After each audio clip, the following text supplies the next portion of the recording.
Hey ladies, Life Her Podcast want women to be themselves. It's nothing like taking that mask off and be you. We created this platform for women just like you. We don't judge other women, we uplift them. So listen to the stories of these amazing women that we are featuring this season. You are going to enjoy every moment of it. You may cry, you may laugh, but you will relate some form of fashion to motivate you. Hey ladies, this is Life Her Podcast, where we listen to women's testimonies and their different stories of things that they've been through in life, overcame, and they are still striding every day. I would like to welcome Tamara Cummings. Hi, Tamara. Hey. How are you today? Good. How are you? We're doing pretty good. We have different things that go on in women's personal lives. What do you think about today's women? I think that they are finding themselves. They are using that power to empower other women, and they're really a force for change out here right now. I think women are really finding themselves and using their voice to help other people. I had to agree with you because I was looking at an article of seeing a lot of women that are judges now. They're running for council. They even want to be the president now. Mm-hmm. So it's really uplifting and inspiring. And I think a lot of people don't realize how powerful women are either. Mm-hmm. And a lot of men that are here today, they don't recognize that you come from a woman. Right. We are the one that produced you. Right. So you are the way you are because of me. So I really love the wave that's going on right now. Yeah. Can you tell us a little bit about yourself? Well, I am 42. I have 4 kids. They go from 25 to 17. I have a 3-year-old grandson. Mm-hmm. And I work as what's called a peer supporter with Catholic Charities. So I help people coming out of addiction rebuild their lives. Oh, wow. What got you into that? Excuse me. I myself am a recovering alcoholic. I have almost 7 years clean.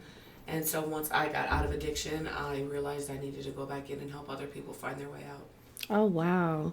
That's a blessing from when you just take your heart out and just to help others overcome. Mm-hmm. I think what I like the most about people that's in your field is nothing like someone that had experience helping another person mm-hmm. overcome something. Because sometimes we see things of people that never been through anything, and they really get frustrated with people that are going through it and not really understanding where they come from. So it's a true blessing that it's something that you have been through, but you have took time out to actually help others. Do you really love doing that? I love my job. I love it. It gets exhausting at times, and you have your moments of frustration. But for the most part, to be able to step into somebody's life and be that beacon of hope and offer it to them and say, I can help you out of here.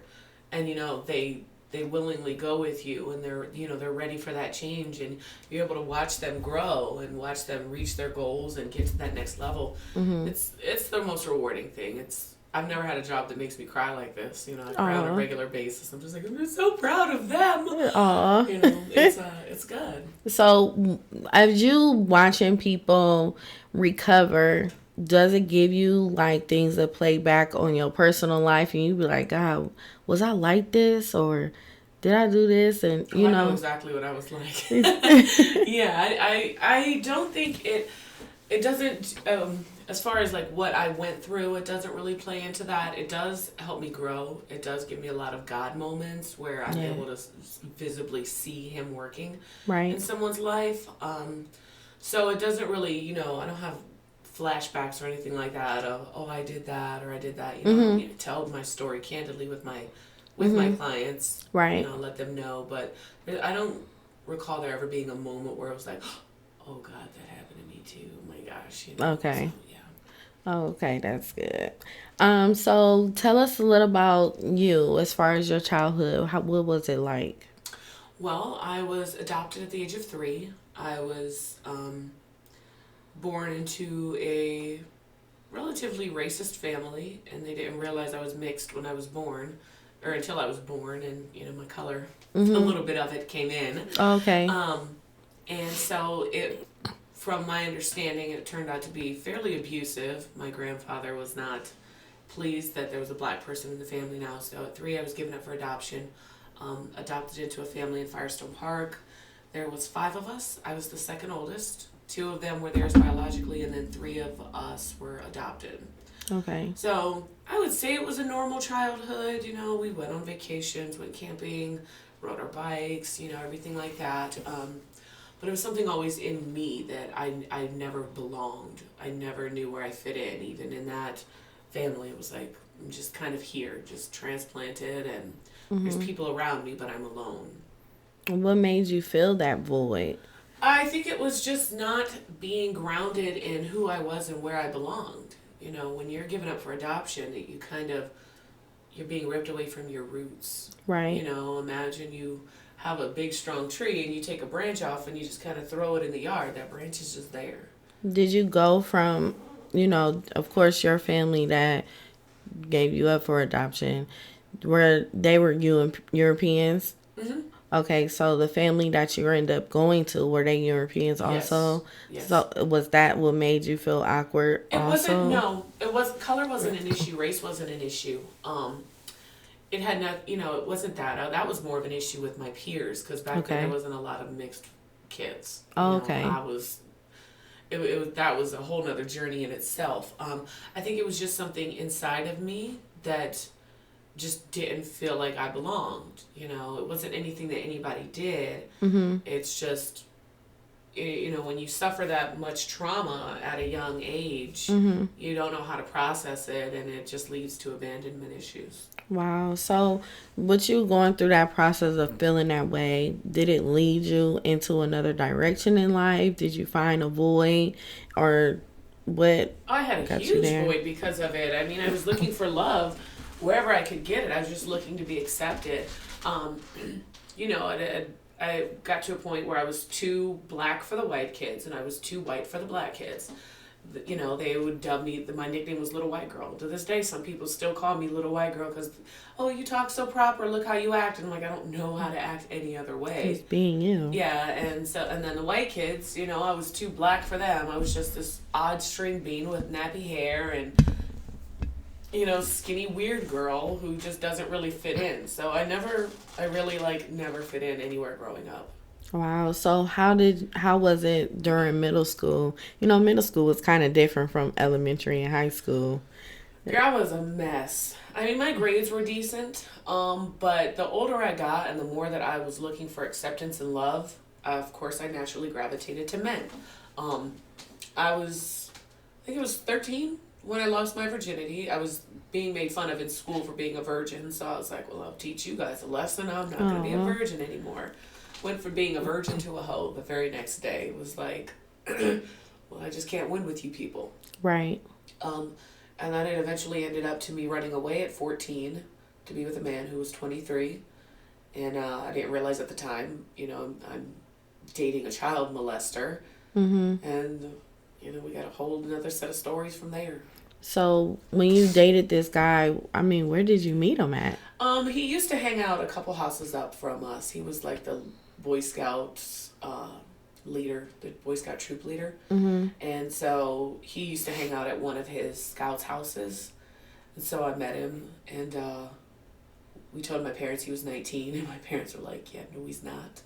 Mm-hmm. They found out he was 23, and they're like, you can't see him anymore. And I was like, well, I'll show you. Yes, I will. And eventually it just led to me running away to be with him. So where did you guys run away to? Abandoned houses, cars, park benches. We slept any and everywhere. Really? What? You didn't miss home? You didn't, or you just felt like you just wanted to be with him? At that point, I had convinced myself that I was in an extremely abusive home. My parents were whooping my tail because I wasn't listening, but it wasn't abusive. You know, he had me convinced that I was actually older than 14. You know, they don't really know your real birth, or your birthday, so you're probably older. It was just a whole, you know, when you have this lost little child and somebody is feeding manipulating you. Yeah, and you're like, oh, you're right. You know, you love me, they don't. So I ran away to be with him and stayed with him for a couple of years. Mm-hmm.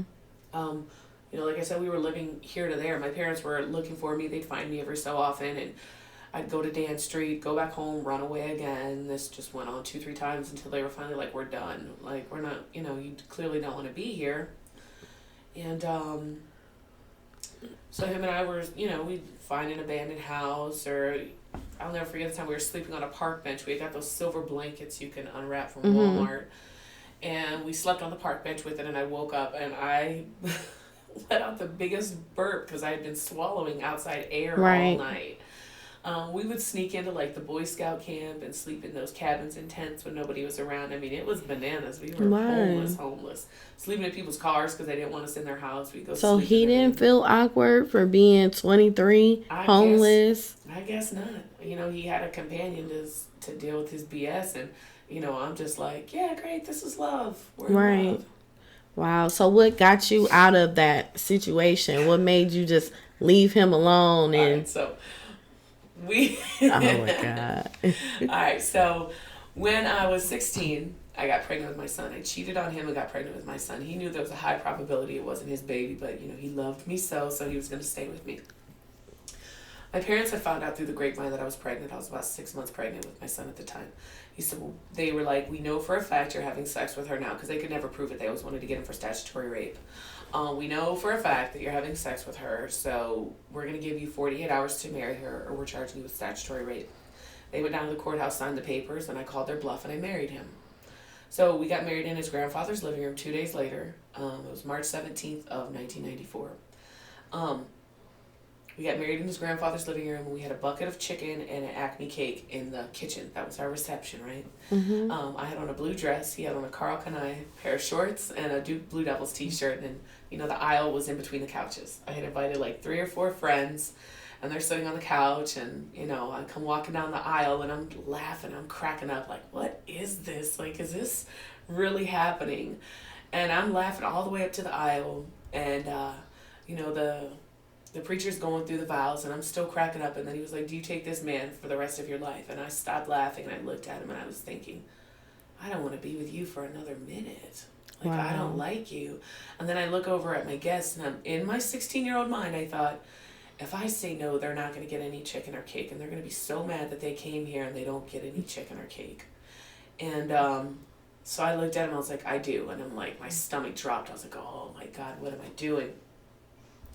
So we go into the reception in the kitchen, and I have this bucket of chicken. I'm like, here, you guys, here's some chicken. And they're like, no, we're not hungry. I'm like, wow. We've been eating chicken all week. We've been eating baked chicken, boiled chicken, fried chicken. And all I could think was, I said yes, so you could have chicken. Some chicken. You're not even going to eat this chicken. You're going to eat this chicken. And so be on the lookout for my book. It's going to be called Chicken Cake, and I Do. Oh, wow. It's in the process. I'm writing it now, just taking my time. So we got married. I had my son. My son was about 3 months old, and I went and cheated on my ex-husband again. Got pregnant with my daughter. Wow. 2 kids. So 2 kids that aren't even his. Yeah, so one day we're talking, and we're working out our marriage, and I'm like 6 weeks pregnant. He didn't know I was pregnant at the time. We're laying down, and we're talking. We're working, attempting to work things out. I was like, well, I have something to tell you. He's like, what's up? I'm like, I'm pregnant again. Girl, he got up, walked out of the house, and never came back. Like, I don't know where he went. He went to somebody else's house. Like, he just bounced. Wow. And that was the end of that. So he just knew it wasn't his? Yeah, he knew it wasn't his. We weren't sexually active. Oh, okay. Okay, so yeah. But he automatically, like, forget this. So he knew the first kid wasn't his also. But he was willing to accept that one. Oh, wow. And so, yeah. That was that. He left me, and at that point, I was 18 with 2 kids. Wow. Yeah. And I had dropped out of high school in I think I finished my 9th grade. Mm-hmm. And then that was it. I did a couple of weeks of the 10th grade, and that was about all you can handle when you're pregnant, hop and flop right, house to house. So, did you guys ever end up going through with a divorce and everything? So that's a whole nother story in itself. So,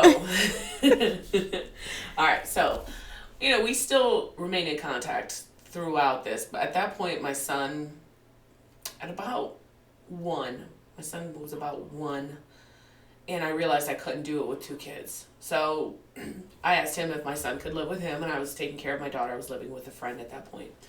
So my son went to go live with him. He was living with friends and stuff.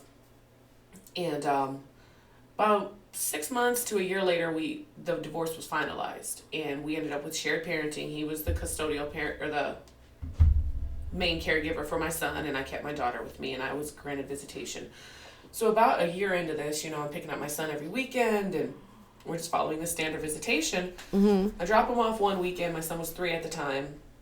Drop him off. By this point, we're divorced, living our separate lives or whatever. Drop off my son, go back the following weekend and pick him up, and they're not there. And I'm like, where are they? Don't think nothing of it. Go back the following week. This goes on for about 2 to 3 months, and I'm like, where the hell is my child? And his mom, I'm calling him, I'm not getting through to him. And his mom finally is like, you don't know? And I'm like, no. She's like, they moved to Georgia. Wow. I'm like, what do you mean they moved to Georgia? She was like, yeah, he went to court and got it approved. So I went down to the courthouse where he filed the motion to relocate, but it was never approved through a judge. He just up and left. Oh. So the address that he left, that was way back in the 90s, before the internet was around. So I had to get pretty creative to find him. So the address that he left, they were no longer at. I just didn't have a way to get to Georgia. So what I would do is you can call the library up here and do what's called a crisscross. Mm-hmm. They will locate the 4 closest neighbors to you, and they'll give you their number. So I would run crisscrosses and give them the address, and they'd give me the neighbors, and I would call them, or I would call the utility companies and say, I think my ex-husband is using my daughter's social security number, give them his, and they would say, oh yeah, he's at this address. I'd call the neighbors would be like, he's gone. He left like 3 months ago, but he did have a little boy with him. Wow. This went on for 6 years. 6 years? 6 years. I was always like 3 to 6 months behind them. Every time I managed to find them, they were gone again. I mean, I had missing posters out of my son, everything. And then one day, in the only way that God knows how to work in my life, I met a man named Jeremy. We had been friends, and we ended up dating, and I got pregnant with him, but with my youngest son. That's his dad. Okay. And we're just laying there talking one day, and I'm like, yeah, my ex-husband, blah, blah, blah. I know he's married. His wife's name is Lisa. And he's like, Lisa what? And I told him, he's like, that's my sister. Because that's how God works. And I'm like, are you kidding me? So now I connected with her family, and they didn't know. Everybody's saying they don't know where they're at. They know they're in Georgia. They just don't know where they're at. So I just kept harassing them. And finally one day somebody blurted out, I don't know what room they're in. Now this is 5.5 years in. So you just told me they're in a hotel. Logical. So Jeremy do he know that he's a father of him? This Jeremy, you saying Jeremy was a father of him? Jeremy's my son's father. Okay. My youngest son's father. Okay. He's 17. Okay. My oldest son is 25. Okay, gotcha. So just weird family, the way Akron works. So somebody finally blurted out, we don't know what room they're in. So I reduced from that, they're in a hotel. And, if you have a family, you're going to be in an extended stay hotel. So one day I just called every hotel in the area that I assumed they were in until I found what room they were in. I found him. And he was using a mailboxes, etc., across the street for his mail. So I went to the courthouse. I mean, I literally cried from morning to night that day. It was a mess. I went to the courthouse, got the paperwork sent down there to get him served. In the meantime, I called the room again and told my ex-husband, I know where you're at. Bring me my son. He went and yanked my son out of school that day and went off running again. Wow. But by that point, he had already been served. So he had to come up here with my son to attend the court hearing. And my son walked in the room. He was 9 years old at this time. He had no idea I even existed. He walked up to me, and I looked at him. I was like, do you know who I am? And he looked at me. He was like, no. I was like, I'm your mom. And we just kind of stood there and stared at each other like, what is this? Wow. So I got him that year for Thanksgiving. They were trying to reintegrate him into my life. So he came up, and he just brought up to me a couple of weeks ago how he remembered when he came home to all the presents, and he didn't realize that it was presents from every birthday and every Christmas that he was gone. So he was 9 years old opening up blocks from when he was 4. And so he came home, and he just stayed in his room. He was very distant, and, everybody was coming over to see him, and he didn't know these people. He had 2 new siblings. At this point, he had no idea who these kids were. He had no idea who I was. So he stayed very, very distant. And he told me right before he went back, he finally opened up. He's like, can I tell you something? And I was like, yeah. He's like, we're not living in the hotel anymore. We're living in a car now. And this was a court order visitation. I called the cops. I said, I can't send him back. Like, I can't send my son back. He has a room right there. You know, I can't send him back to live in a car. Right. And the cop looked at me and said, if you want to get your son back, you have to send him back. And it was, I mean, how do you not see somebody for 6 years, find out they're living in a car, and send them back as a mother? And he don't even want to go back in no car. Crushed. So I sent him back, and I was supposed to have him for New Year's again. And New Year's comes, and there's no sign of my ex-husband. He's off and running again. And, you know, I'm reaching out, and I'm like, here we go with this shit. And so I got a call New Year's Eve from his wife at the time, which was my other baby dad's sister.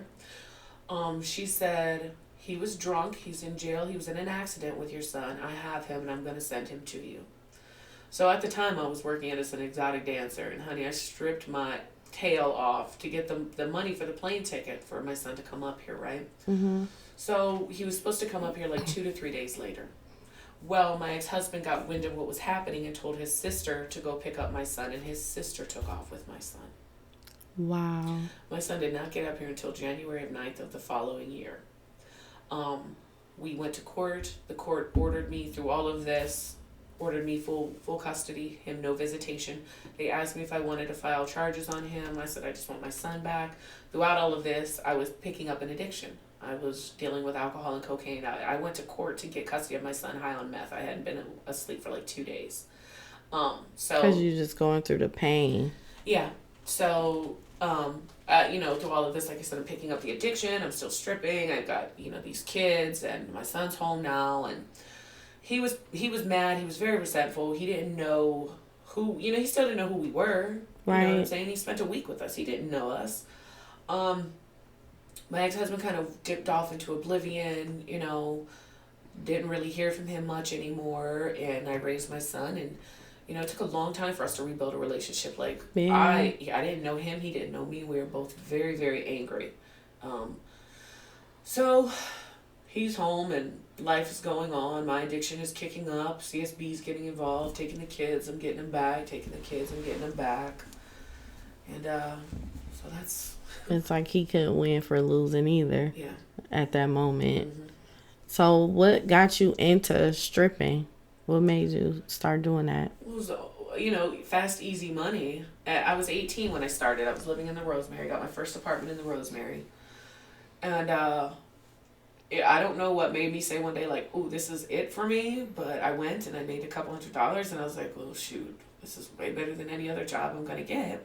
Mm-hmm. I was so scared the very first day. I was sitting there. I used to be really, really shy. And I was sitting there like a church mouse. And I'll never forget, this loudmouth dancer named Monette came up to me. She was like, "Oh, honey, after a couple of drinks, you ain't even going to think about it anymore." And sure enough, after a couple of drinks, voila. Yeah, you didn't think about it no more. Didn't even think about it no more. And it just became what I did, you know, off and on. I'd quit while I was pregnant with another baby and go back into it. So like you said, I had 4 kids by the time I was 25, and I didn't stop stripping till I was like in my early 30s, I believe. Really? So what was life like? Did you ever extend doing stripping and extend yourself from the men that come in and you go out with them and have sex with them? Yeah, that's part of the territory. Really? You know, that's part of the territory. I would stop intermittently and go to college or this or that. I did manage to, through it all, get like this general education, or not general. I did get my GED when I was 18. That's good. Then I went to college for not college. It was adult vocational services. Mm-hmm. You know, I got a general office clerical certificate, and then I, you know, went back to dancing, and then I ended up going to school for a little bit for private investigation, and then I went back to dancing.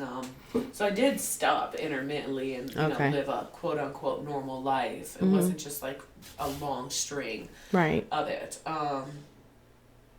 So yeah, but I mean, I did everything that you know, the life came with. Right. Wow. It was what's besides you losing your son, going through that process during the times when you were stripping, what is probably the most scariest thing you went through while you were stripping?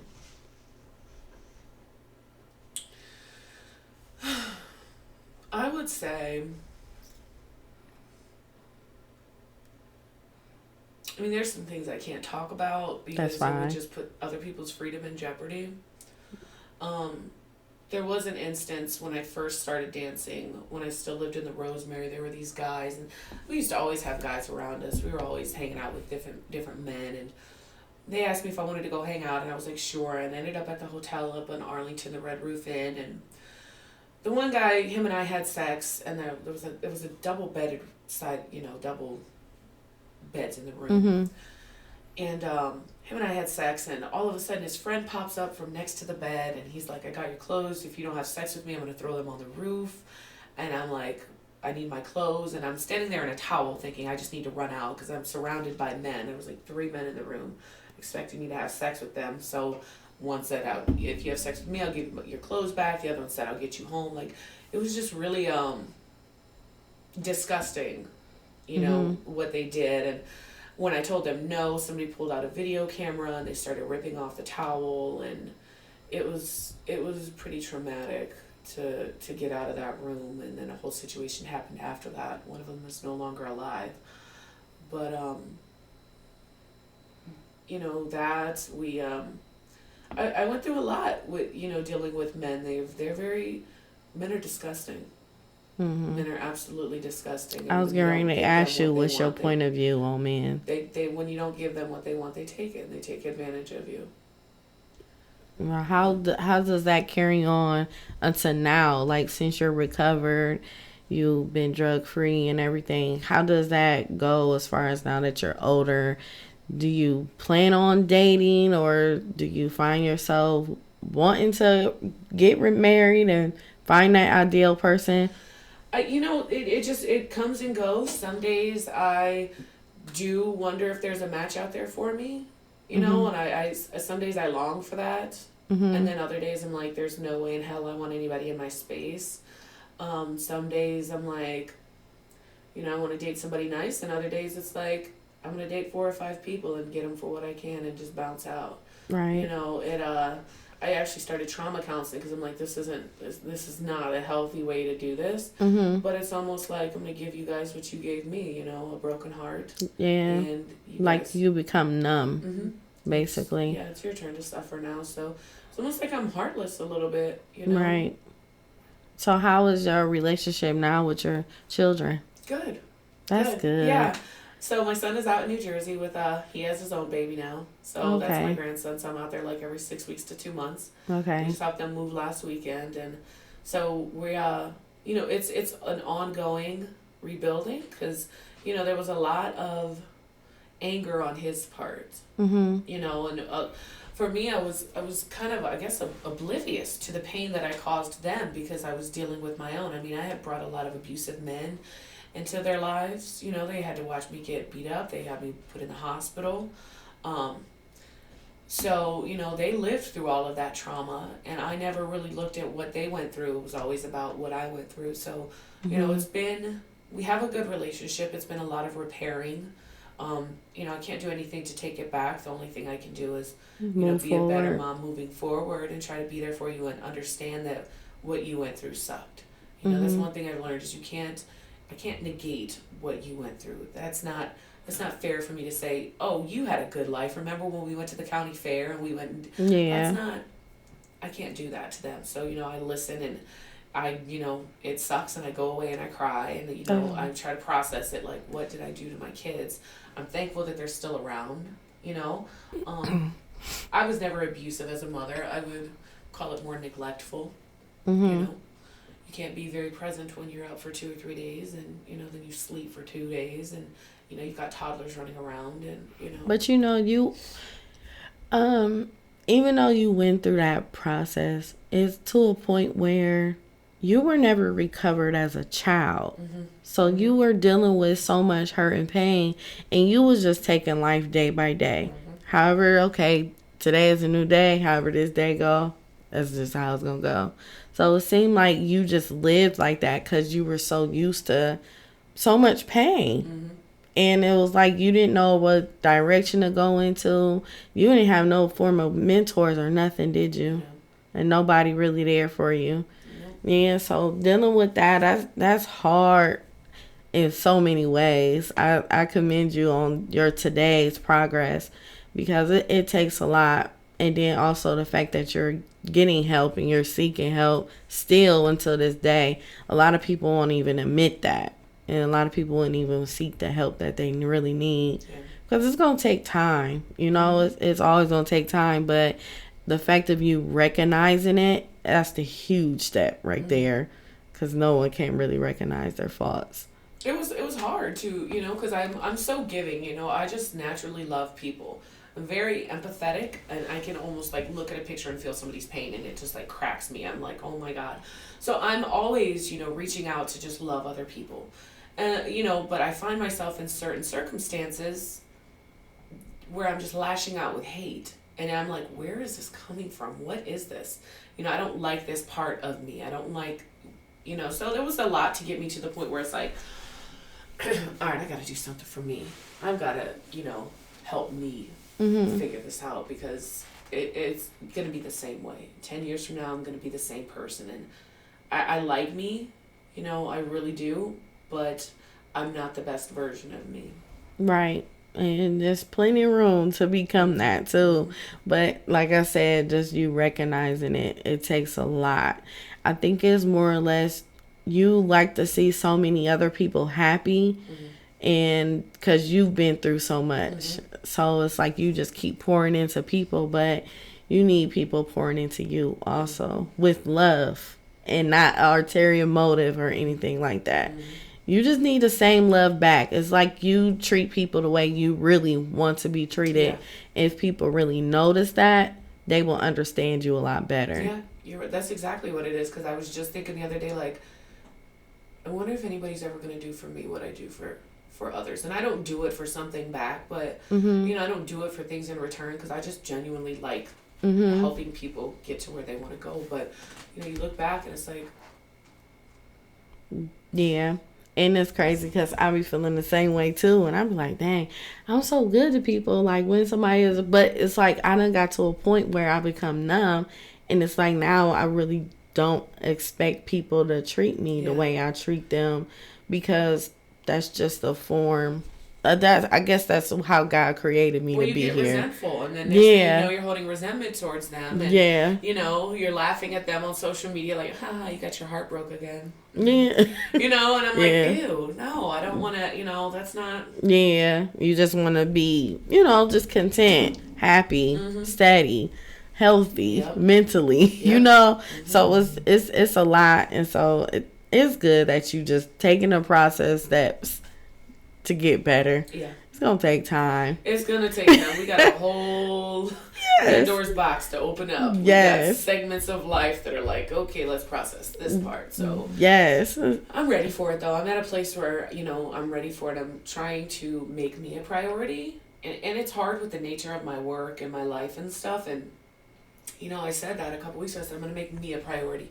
You know, because I'm with clients. Sometimes I'm with them from 7 a.m. to like 8 or 9 p.m. And there's really no time for me. I come home and the house is a mess and I've got to clean. And, you know, I'm too tired. I just want to rest. And the next day I look at my calendar and it's jam-packed again. I'm like, I can't keep, what is this? Like, what am I doing? Right. And, you know, I'm looking at the way my clothes fit. I'm like, I hate my body right now. I hate the way I feel. And so I'm like, I'm going to do something for me. You know, and I started carving out time in my calendar for me. And wouldn't you know, people started, you know, I need you this day or I need this day. And it gives me anxiety because I'm like, no, like, I need something for me. Like, y'all can't keep just taking me and I can't, there's nothing left for me, you know. I'm not the best version of me. And I'm giving you guys, I'm left with scraps. Right. I'm literally left with scraps of myself. And that's not okay anymore. It's not. You know, and I'm tired of going against what I feel like I need to do to better myself. Right. You know, because everybody else needs. Well, your need will still be there. Sometimes I gotta come first. Yes, you have to. I'm proud of you that you're doing that. That's something I'm still working on. I had to put my foot down. Seriously, I'm still working on it, but I'm getting better by the day. Yeah. You know, just working on that progress. What led you to run for council? A friend of mine asked. Tara Samples from Ward 5. She just asked me one day, she said, why don't you run for council? And my first question to her was, do you need an opponent so you have somebody to beat? Is that how this works? There have to be two people there? She's so bomb, too. One winner and one loser? Like, I didn't know. Yes. And she said, no, I want you to run for Ward 7. And I didn't even know what a ward was at the time. Like, I'd heard of it, but I didn't know what it was. And I'm like, yeah, that's probably going to be a no for me. So when I looked on the map and saw what Ward 7 was, and I started going to the different neighborhoods, Wilbeth, Arlington Homes, the South Side. You know, I've lived in Firestone Park my whole life. I know what the deal is over there. Firestone Park is Firestone Park. You know what I'm saying? You're going to get your first priority in Ward 7. Always has been, always will be. When I started talking to these residents and finding out what their needs were and looking at their living conditions and stuff, and I was like, nobody comes down here to help you guys? Like, you don't have anybody advocating for you? And they're like, no. And I'm like, this is not okay. This is not okay. And so I really did it for the underdog, you know, for the residents who are being left behind, who aren't getting access to resources that they need to advance their life, to, you know, to give these kids an opportunity. So, you know, once I started talking to them, I was like, how can I not do this? So that's what I did. And, you know, we were off and running. We definitely shocked the city. They were not expecting that. Nobody was expecting that. My opponent wasn't expecting that. Do you plan on trying it again? Not Ward 7. I don't think I'll ever run in Ward 7. We had a very, very nasty race. Really? It was nasty. It was a trauma in itself. I mean, I was being attacked daily. He has this staunch group of followers. They are kind of like Trumpsters, and they were just attacking me on every level. My kids were scared to go outside. It was insane. It was that bad? I was like, don't let them know that you're my child. You know, our house got egged. It was nuts. Really? Yeah. I mean, every day they were just attacking me. You know, I got a criminal record. I come with the past. I am very colorful, like some Fruity Pebbles. Right. You know, so they pulled up everything. You know, she got unpaid parking tickets. She was charged with domestic violence when I cussed at my son when I, you know, got drunk. What was catalyst to all this. I mean, they were pulling it all up. And I'm like... I mean, that's what comes with it. But at the same time, like, okay, you're sitting up here egging my house. Just imagine things that you've done. Yeah. Secretly, we had us not even knowing. We had the Cleveland reporters coming down to interview me. It was a mess. I mean, I was almost kicked off the ballot. Like, they were trying to do whatever they could to get me out of this race. They wanted me out. So, you know, I just kept going, though. I would, you know, put on a brave front in the daytime, and at night I would sit home and cry. I'd be like, why am I doing this? And I would just think about the people who, you know, I'd met throughout the week who were like, thank you for stepping up to be a voice for us.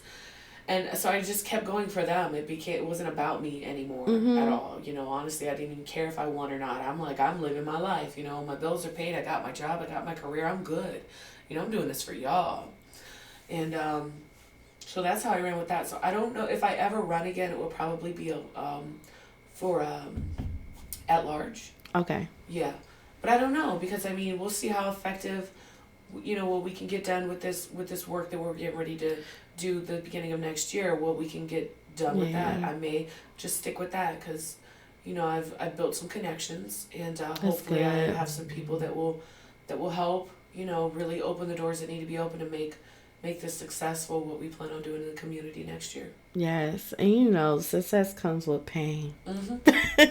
It comes with pain. You know, and people don't understand. You deal with blood, sweat, and tears along the way, and it always happens to people with passion. Yeah, and that really love what they do and everything. I don't understand it. I'll never could understand it.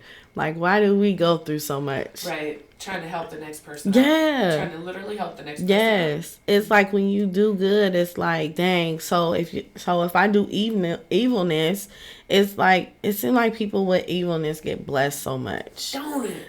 And I just don't like how that happened. They just did that, and they doing this and doing that, and it's like they just be so blessed. And they live longer, it seems like it too. It seems like it. And, you know, you're looking at them like, dang, why is your life so good and you're a piece of crap? Not that my life's bad, but still, it could be better. Right, you know right. So it's like you just got to pray to God every day and just keep your head just leveled. So what else are you doing today besides working? Honestly, you know, I'm a hustler, so I'll work 3, 4, 5 jobs at a time if I need to. I'll find little, you know, at one point, like last year, I wanted to buy my daughter a car, so I was working catering job. I was taking catering deliveries through the week. I was working my job, like I was cleaning offices at night. All of my jobs were flexible, so I'm just out here just getting it. But right now I'm working one job, and I'm just trying to rebuild my credit, rebuild my life, find me, who I am, be comfortable with me instead of who everybody else thinks I should be. Have less ego. I think you should put your testimony out there more. I think you should do that because a lot of people, you will be surprised of the people that you will have supporting you. Everybody loves to hear an inspiring story because you're still a working in progress. But it's good things that's coming to you. But I feel like if you put your story out there, do a book, like you say, you working on a book and things. If you brand yourself off who you are, I feel like you will get a lot further that you want. Because there's a lot of women that would love to hear what you have to say. You're very inspiring. Oh, thank you. You, like, seriously, you are. You could go into women's shelters, do a lot of things just for women overall due to who you are today and the things that you've been through. And not knowing while you're helping all these women, it can help you too along the way as a therapy process. That's what I did with my girls group. Every time I helped my girls, it's like I was helping myself too. And I seen little bits and pieces of me in each and every one of them. Yeah. And I feel like that's what you should do also. Just put yourself out there more and don't feel ashamed. Like, just, I mean, it's better for you to put yourself out there more than somebody else telling your story when they don't even know what the hell they talking about. So for you to put it out there more, and it's like, it's me, this is my story, this is who I am, this is what I've been through, you deal with it or not, you know, even though it's certain people that may get in trouble off things that you say. You could change names, you could do, you know what I'm saying, do things as far as changing stuff. But I feel like if you put it out there more instead of hiding, it'll help you a lot more than what you really expect. Cause I love you. For real. It's cause you're such a sweet person. And it's just the fact of the stuff that you've been through and see how you look today. You are gorgeous. And a lot of people just need to hear you. Like, you even should do like YouTube videos or something. Just start branding you. Okay. And that what makes it about you. And you will start to see doors just open for you. I've heard that before.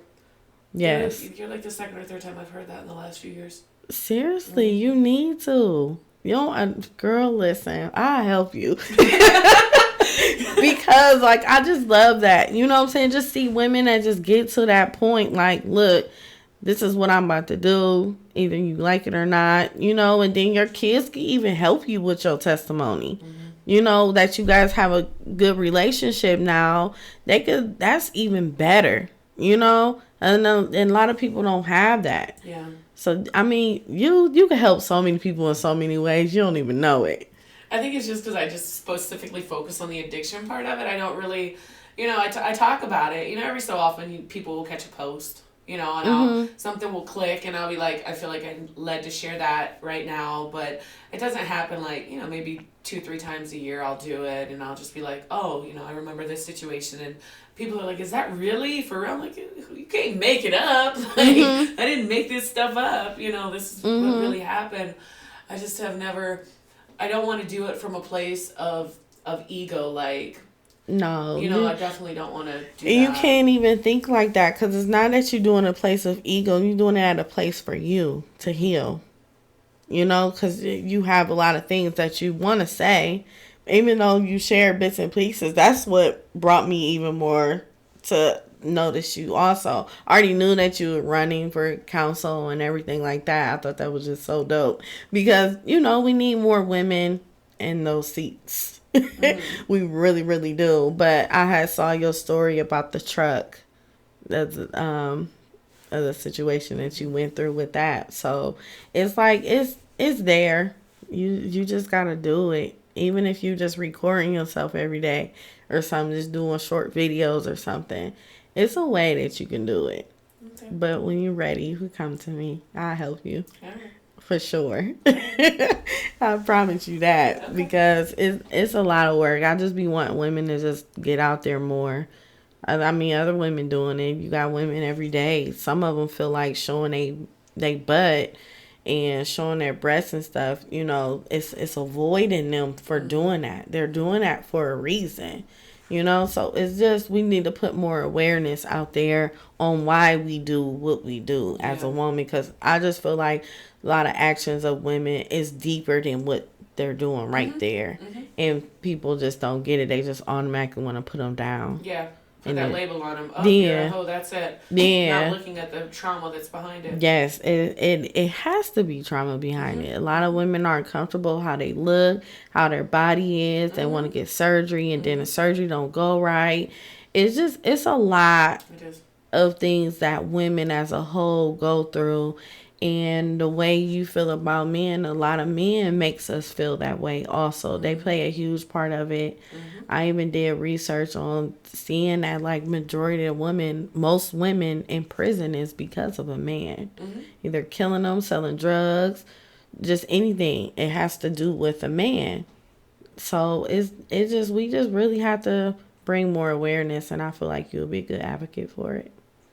All right. Let's do it. Okay, cool. So, I would like to thank everyone for tuning in to Life Her Podcast, where we help women heal all over the world. Don't forget to follow us on Instagram, Life Her Podcast, and also Facebook. And you can also check us out on our website, lifeherpodcast.com, to listen to other podcast episodes, and you can purchase Life Her merchandise. I am Yvette Lloyd, and I am her, and I am Life Her. Love yourself, ladies. Thank you for tuning in with Tamara Cummings. Thanks. Bye. Bye.